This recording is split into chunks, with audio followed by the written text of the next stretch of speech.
video and fake audio that represent a new type of cyber threat to American businesses. The FBI this week is warning companies about the dangers of these kinds of deep fakes. In the new alert, the FBI said the threats include synthetic corporate personas and sophisticated emulations of an existing employee. Now, the Bureau said this is going to cause very significant financial and reputational impacts to victim businesses.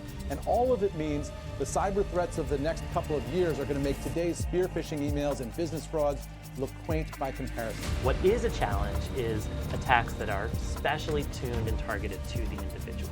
And frequently what we see is the attackers, the criminals, doing some research in advance. So maybe they look at a social media profile to find out where you live, where you work, who are some people you might know, and then add that information to increase the credibility and the verisimilitude of their attacks. Mark my words, AI is far more dangerous. The bank manager of one of the biggest banks in the Special Administrative Zone is about to leave, but his company phone suddenly starts ringing. He hesitates to pick up. It's late and he wants to go home, but he decides to glance at the number from the caller. His pupils dilate and he quickly picks up. The head of the bank has called him for a special task which could result in a promotion for him. The task? To help in the acquisition of a European finance company. But one detail doesn't sit right with the manager.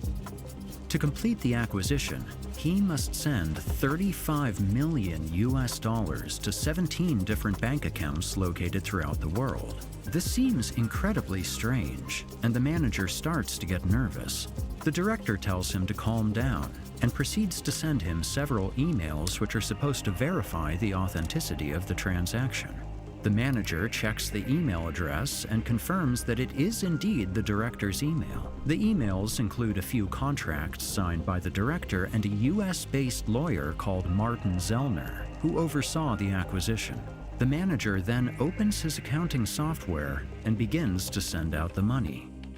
But there is one crucial thing he doesn't know. Everything is a lie.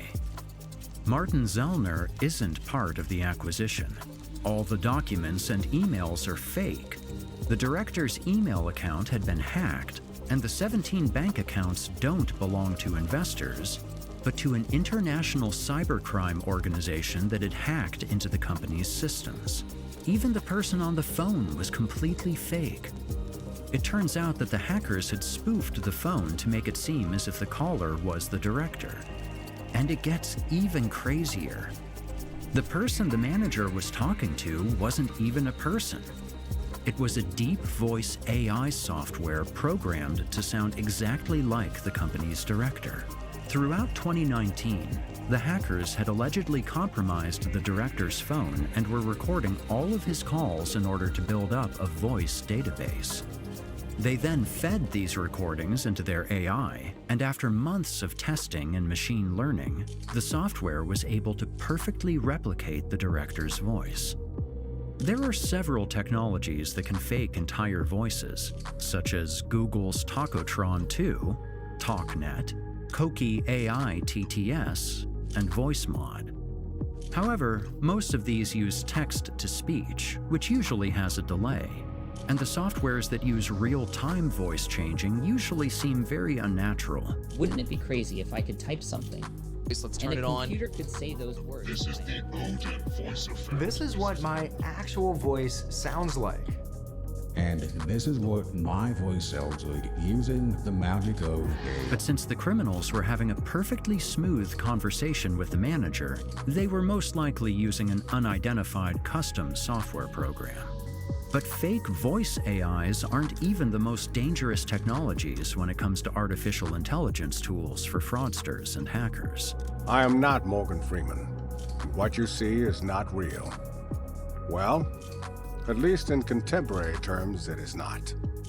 What if I were to tell you that I am not even a human being? Would you believe me? What you just saw was a deep fake, using both voice and facial manipulation techniques. Now, imagine if, instead of funny and innocent Snapchat filters, We could have filters that literally change our entire voice, face, and body to look and sound like someone else. I just dropped like a 150 milligram edible, and I'm feeling zooted. Honestly, I'm feeling on the top floor right now. I'm about to design like 30 new space cars and get us to Mars. But if you think AI and its tricky abilities stop here, then you are wrong. What's next could change the way how gaming really actually works for good. Now, heading into towns and interacting with NPCs will give players the opportunity to now not just select a few chat options, but pretty much type in whatever you want.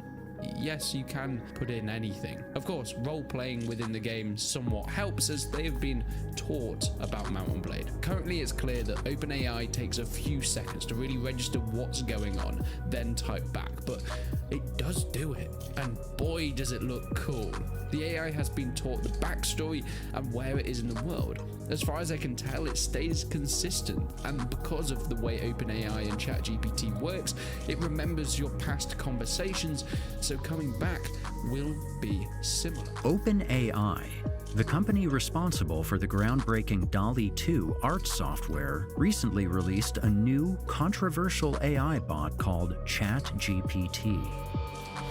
ChatGPT. ChatGPT. ChatGPT. ChatGPT. ChatGPT. ChatGPT. It took ChatGPT 5 days to get 2 million users. A new artificial intelligence tool is going viral for cranking out entire essays in a matter of seconds. And I don't know what sort of technological revolution this is. Gutenberg press level? It's something like that. This is a big deal. So hang on to your hats, ladies and gentlemen. The bot has gone viral because of how powerful it is, being able to maintain full conversations in a natural way, being able to answer questions about complex topics, write poems, simple code, articles, and much more. This might replace you right now, right? But why is this special? Because the bot used a technique known as reinforcement learning from human feedback, or RLHF. It was trained to be as human as possible, and even though the bot can be used for many useful tasks, it also has incredible potential to be used for malicious purposes. Scammers could use this AI to have fraud-focused bots working and messaging people around the clock to trick them into giving them sensitive information. Aside from this, the bot could also be coding bot networks 24 hours each day, and modified versions could even help with creating new malware. But it gets even crazier. As this technology advances, we could ask the AI to talk to us as if it was a certain specific person, even using the same personality. And if there's enough material to feed into the AI, we could even talk to people who have already passed away. All of this is obviously already very weird, but what if we could combine all of these technologies? What would be real? What would be fake? And how could we know which is which? And by the way, the hackers who tricked the Hong Kong bank manager into sending them millions of dollars have disappeared into other shadows, successfully stealing 35 million US dollars and leaving prosecutors with pretty much no clues at all. Just a few bank accounts, and a chilling realization that we can't trust any phone call ever again.